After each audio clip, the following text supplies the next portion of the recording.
how do we live in the present?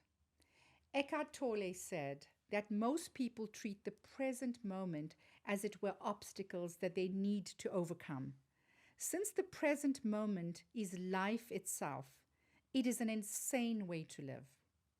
And if we look at our daily lives, we agree that we operate on autopilot. Always running, always planning for tomorrow, always what is next, what has to happen in the next hour.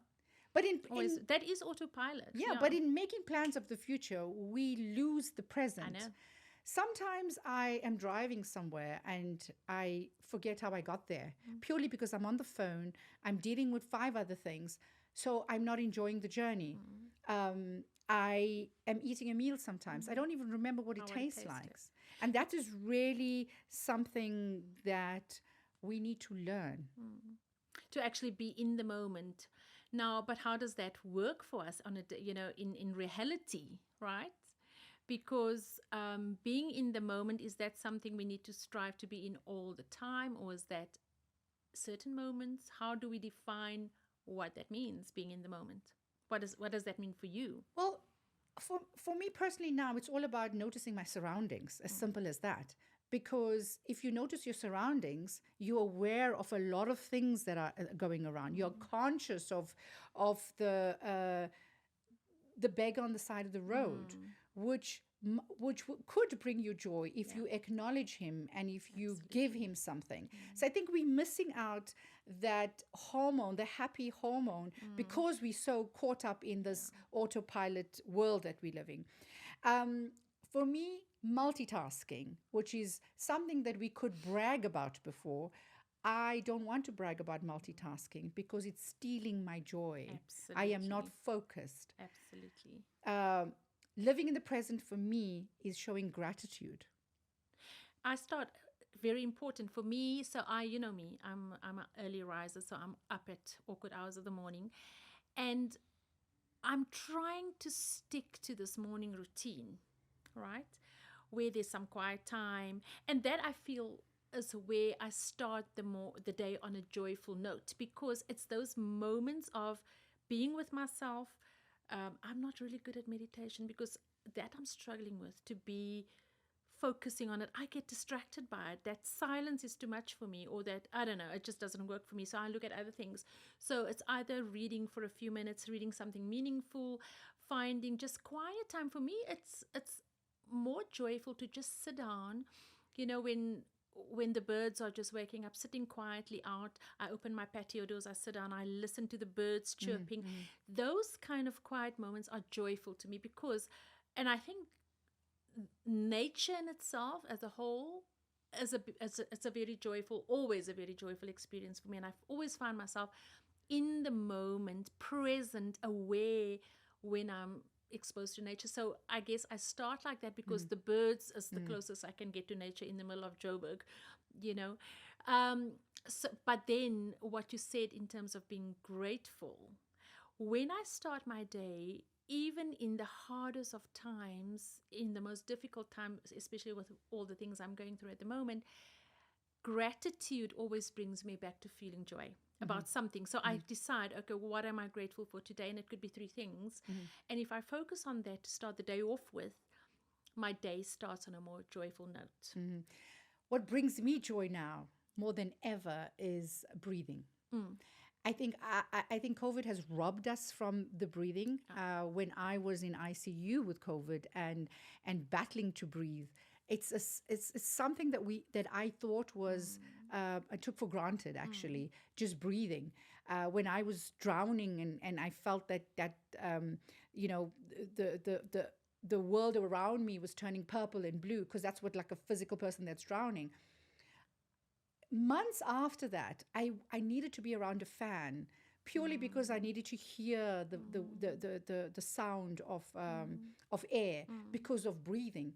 So the one thing I am doing very well is really from a joy is what brings me joy now is accepting that breath is the single most important thing to me, and I think that has made me mindful. That has showed me like gratitude also, and that I've accepted that in a split of a second, joy can be taken of you. Absolutely. But why do we struggle living in the present? Why do you think you struggle? I know my reasons.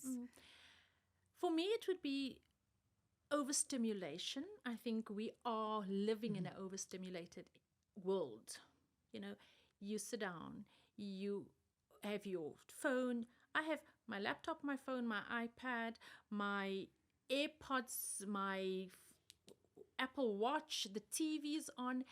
We don't create spaces where we can actually just focus and be present in the moment. So therefore, even where do we have the people that we love around us, or our friendships or whatever, we actually have to consciously decide to be present in that moment. Otherwise, it's not going to happen. You and I could be out at wherever we go and have our coffees or whatever. But if we allow all the external stimuli, a lot of distractions.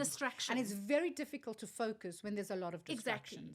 So it must be conscious. It's a decision you make, and it's a choice you make to actually be in the moment. But my question again is it all the time? Because we're talking about joy, being present in the present moment, but can we have that present 24/7? No. Yeah, because I battle with experiencing joy because I'm always planning for the future. But I also realized recently that when I proactively plan for the future, I don't have stress and anxiety. But if I'm thinking that I don't have something for the future, then that fear comes inside me. And that is what creates lots of anxiety for me. And and it's the difference between living in the present versus planning for the future. Yeah. So I don't live in the future. Remember when I said to you, again, on the same point, remember a conversation we had, I don't know what, earlier this week or last week, and I said to you, there's so much going on, and there's so much that's been added to my plate, and until I get to a point where I can, where I've got it all sorted out, and I know exactly what goes where, and I know exactly where things are going to go going forward, I'm feeling anxious. So it is important, I feel, that I don't think we can completely, or well, I can't completely cut off from the past, because we've learned from the past, and the future is what we're looking forward to and anticipating. And I think in the present moment, what we can do is use what we've learned from the past and apply to what we anticipate in the future. So the past and the future is connected to the present in a meaningful way.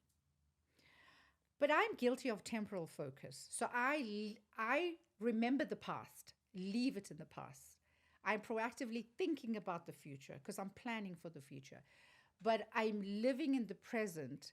I am grateful for my life and I'm living in the present. But I'm not conscious about the things, and that is where I feel. So I am living in the present because I know this is the things that I have to do. But I'm not literally breathing in and say, okay, so I'm sitting here, the trees are outside, the wind is gusting, there's the pool is going, like I'm not living. So I don't know if that living in that present works for me.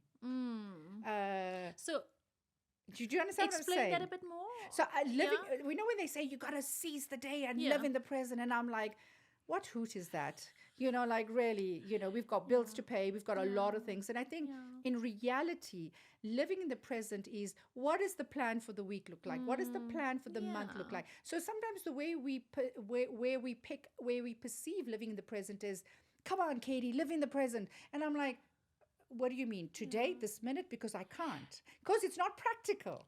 It's not practical. And I think, or I believe that what you're saying in terms of the present is not this moment always. It's not always this moment right here. It could be this month. Or it could be this week. That's what you're trying to say. Yes, exactly. And I agree with that, because you can't completely isolate yourself from the near future. Tomorrow is the future too. You can't not think about tomorrow. If we don't think about tomorrow, we're not going to get the things done that we have to get done. But I think when we want to narrow it down to now, today, then there are moments in the day that we can focus on and be fully present in. For instance, if I pick up my granddaughter from school later on, there will be a time when we arrive home where I would forget about everything else and be fully present in that half an hour and spend quality time with her and not be distracted by anything else. So that's a moment in the day, but the present That gives you joy. that gives me joy, Yeah. and a lot of joy. But there will be other moments in the week that will be that, and sometimes you have to plan for those moments. Otherwise, you get swept up in the noise. Of course. And also, sometimes living the present has a downside to it because I don't know about you, but you just get so emotional because as emotions happen, you get angry, you get upset, you make impulsive decisions, and then in the future, you regret that living in the present. Listen, man, sometimes regrets are nice, eh? There are some regrets that, come on, I can see that smile. Sometimes you do things in the moment, like, come on, like Impulsively. impulsively. And you're like, I should have. You know, those guilty pleasures. Oh, my word. Sometimes living in the moment and regretting it tomorrow Oh my is the God. best Yeah, thing. I am trying to be so Let's not serious about be- living in the present. You're Don't be talking- so serious. Sometimes regret is good. And we learn from those mistakes and sometimes it's not even a mistake. We just learn from it. Okay, guilty pleasures Guilty pleasures. Come on. are not things that we should regret. No. Okay, I'll Yeah. remember that for next No, time. there are certain things we must just embrace because that is what the moment presented us, and we grabbed it with both hands. And I'm glad you added that in because when we talk about experiencing joy, we become so serious about it. And sometimes We you know, become like, oh my God, should we breathe properly? Should we, listen to the trees? Should we listen to the birds?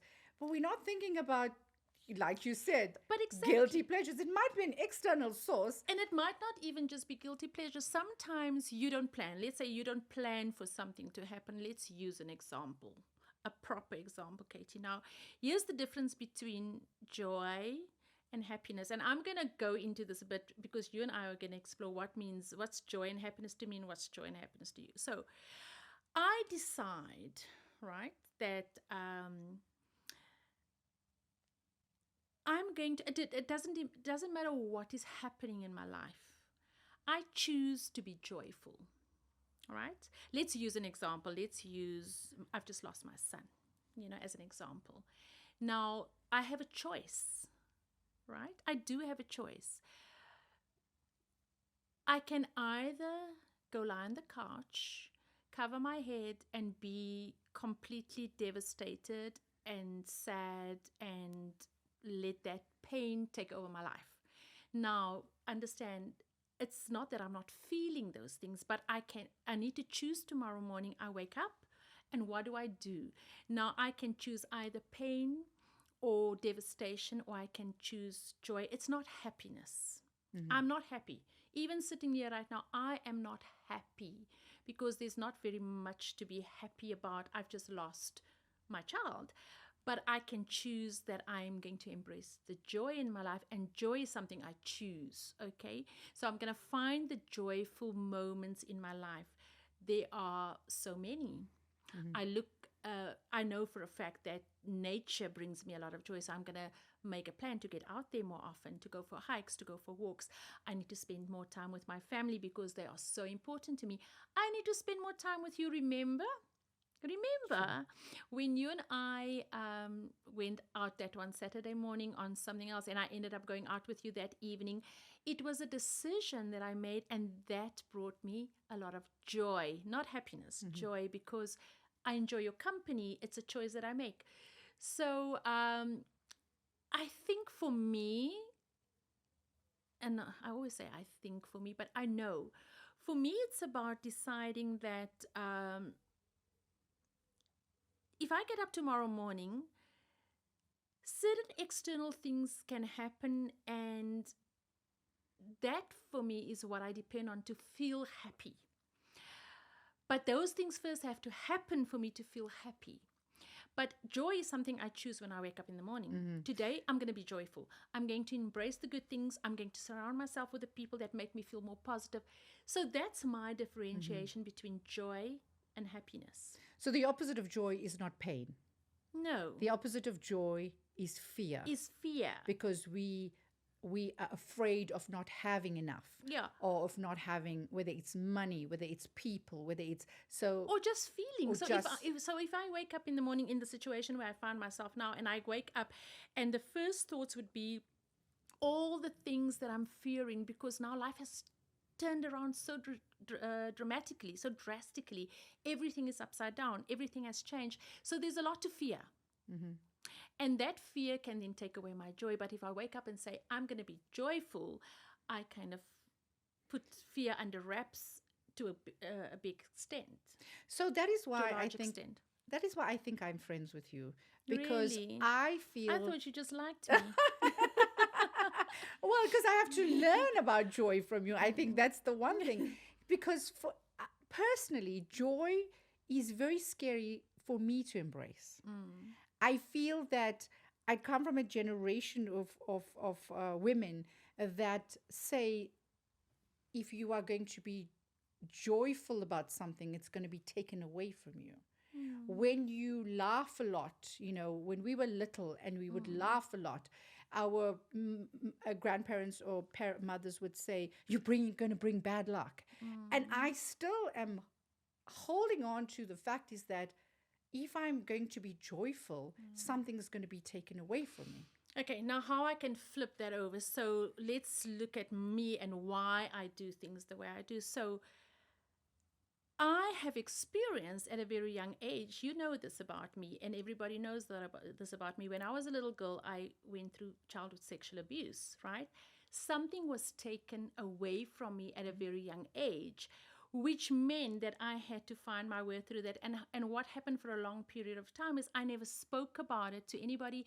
I didn't share it, which took away the joy out of my life for 37 years. Fast forward 37 years later, I finally find a way to overcome the fear of not speaking about it and embrace it and talk, not embrace it as it's a good thing, but dealing with it and working with it and finding the joy in my life right at that point, right? And now, to try and describe the difference between living with fear for so long and then finding a transition point, a turning point, and then going forward with that. Now, when bad things happen, even now, when my son got assassinated in February, I had to choose joy. And that's why I'm saying joy is something you choose. If I didn't do that, I don't know where. It's only 4 months later. Of course. And that is, I think, it's a pivotal thing in your life when you get through life and you get through the obstacles of life. And I'm not saying joy is just about getting over the obstacles, but it's something you choose every morning when you wake up. Yeah. I will be a joyful person, but that doesn't mean I am sweeping under the carpet. What fear does is it makes you sweep things under the carpet. Yeah, that is true. Yeah. So I've been with you the past couple of months through this, through your journey. And the one thing I notice is that your joy is because there's a level of acceptance that Keenan is not here with us anymore. And I've told you this before, and I think that is the one thing that I've learned from you is that you don't hold any grudges. You have accepted that was his time. And I've learned that. So it's like when I look at you and we talk about it and we talk about Keenan, we share things about him.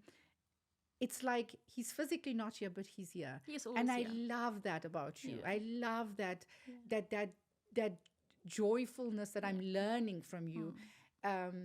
That we experienced, or we share this. I remember the day I came to drop you off at home the one night, very late in the night, and I'm sure it's like, my son, is this the time you come home? Keenan is like, is this the time you come home, Mom? And I just loved how, Keenan walked to the car, came to me, acknowledged me, and he just looked at me, and of course my hair just goes gray, and he just looked at me, and he didn't need to, but he said something like, oh, you just look more beautiful every time I see you. And, it's like here, somebody younger is like, so yes, Yeah. And he said to you, thank you so much for being my mom's friend. So it was yes. that acknowledgement. But and that's why I feel like Kenan was somebody who lived in the moment. He really was somebody who lived in the moment. For him, he didn't give a lot of thought to the future. I mean, obviously he did, but his day to day was the right now. If I now want to throw all my money out of the bank and go on a lavish holiday, I'm doing it because that's what I'm doing. So Keaton taught you to live in the moment. He did. And so that was him. And so for me now, it is about, I really have accepted. It's also about accepting that you can only control what you can control. I cannot anymore control whether he's alive or not. He's gone, and I have to accept that. I cannot control. I wish I could. I wish I could go back to that moment and stop that person lifting. But that's a desire. Do you know what I mean? Wish. It's a wish of a mom, and hoping I could have changed that, but I've accepted that. And therefore, what I do now is I live in the joy of experiencing and remembering him and who he was and what joy he brought me. But I don't look at that as joy. It's the happiness he brought me, because happiness for me comes from external people, external factors. And that is what it is for me. So when you know me, in the time that you know me, how will you teach me to embrace joy? How would I teach you? Yes. Because I'm here to learn, and so is our audience. How would you teach me to learn? Because that's I've realized working, going through this, after the conversation you and I had, and I'm like, I am battling to embrace joy, because yes, I probably have had my past traumas, but I am so controlling about my life that I am not joyful, and that is a sadness that I feel. Okay, now you said to me earlier that, so I listened to what you said. You said that you can't be joyful because you have learned through your parents or your maternal side of the family that if you become joyful, you might lose something. But have you experienced that? A loss. A lot. Yes. A lot. Loss, yes. Loss. Yes, I have experienced loss. Yeah. Okay. But now, are you anticipating more loss if you are joyful? And how is that serving you? Do you know what I mean? So I'll go back again.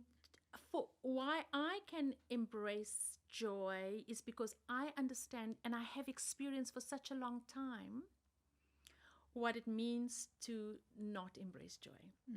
So for all those many years, I lived in fear. It was fear of people finding out that this happened to me, fear of I'm judged, all of those negative things that comes with what happened to me, and the fear that had then taken away the joy away from me. So I don't know if you can teach it, but I think if you can speak, if we can talk a lot, and if we can share our experiences with other women or other people, it's not just a women thing, is that you need to understand that you can't change, and you can't change the losses that you're going to experience. I mean, not ever in my life have I ever thought that I would lose my child, for instance. So I can't now sit and think, oh my gosh, I can't be joyful because what if something similar happens? I have another child, I have a granddaughter. What if that happens? I have to be joyful every day and not anticipate. So I am self-sabotaging myself. And Look, I'm not judgmental. I just know, I can just speak from what I know. I feel now that I'm talking to you about this, I feel like I'm self-sabotaging myself. I'm self-sabotaging, and I'm losing joy as the day goes by, which means, I've got to step up and say, well, tomorrow morning I'm going to get up, and what brings me joy? Because here's the thing. You thinking, what if? And I'm thinking, what if not? What if nothing happens? Let me just enjoy the moments. Well, I'm not going to live for the moment. Yeah, I am not going to seize the day, because I think that is bullshit, and that's a hoot. Yeah. I think that I agree with you on that. Yeah, I think that we have to be rational and practical. And as women that are mature, older women, we are not free spirited anymore. But let's do something. Let's do an exercise. I'm going to give you a challenge. So to live in the moment and to make a in the moment decision right now, why don't you come to Everest Base Camp with me? Oh, now she puts it out there, and she puts it right out there. So you think that could be a source of joy? Oh my word! When I think you would am have at such a base hoot. camp with you. But what about my anxiety? What about my... Can I take a helicopter there? You see, you're thinking too much. Can I You're take... overthinking. So I'm overanalyzing. Katie, Can I take a Katie, helicopter? Katie, Can I take a person to carry my bags? Katie, here's the answer. We're starting training next week. That's all that's important now. We're starting training next week. Okay, so No what ifs. So I'm going to commit to start the training with you. But I'm not going to live too much in the future about that. Okay. And I won't put pressure on you. And you because I'm won't not put that kind of pressure on person. me. And I won't judge you if you don't go. I'll still love you. I will be there with you on the flight, and I will be there with the flag. But I'm not sure. I'm not sure I'll get there. But I don't know. I mean, yeah. So I'll take that. I think I am going to commit to create more joy in my life.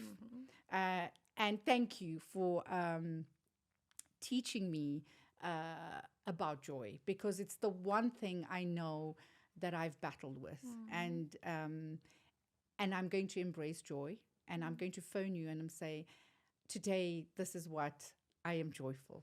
Amazing. Love it. Thank you for tuning into Outspoken Owls. That was a real sensitive hoot.